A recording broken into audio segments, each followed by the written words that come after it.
نږدې 2 پیړۍ وړاندې د خاص کونړ ولسوالۍ حکیم آباد نومي د سیمه کې د حضرت غفران بابا په نوم یو دیني عالم په همدې ځای کې د دیني زده کړو مرکز او د لارې د ستړو لپاره د خوړو لنګر درلود.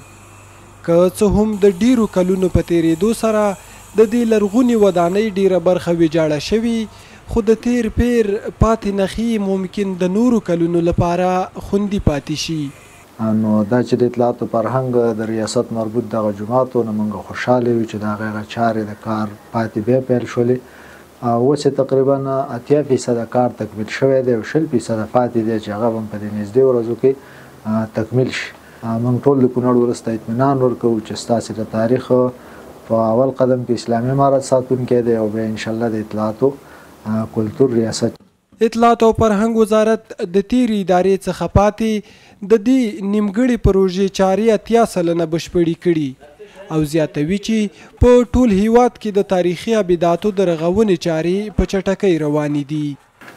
ریاست حفظ و ترمیم ابدات تاریخی نه تنها در قسمت این پروژه بلکه در قسمت پروژه های ابدات تاریخی که در دیگر ولایت افغانستان موجود است و پلان سروی و پروژه سیاسی را دارد و یک تعداد آبادات تاریخی ترمیم و مرمت گردیده و یک تعداد آبادات تاریخی کار بالای آنها جریان دارد.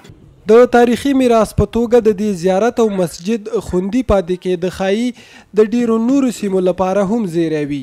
خلک وایي په ټول کونړ کې هغه تاریخي سیمې او آبادې چې تیرو کلونو کې د جنگ جګړو او نه پاملرنې له امله د بشپړ ویجاړېدو او له منځه تلو له ګواښ سره مخ دي باید خوندي کېدو او بیا ځل جوړېدو ته یې پاملرنه وشي.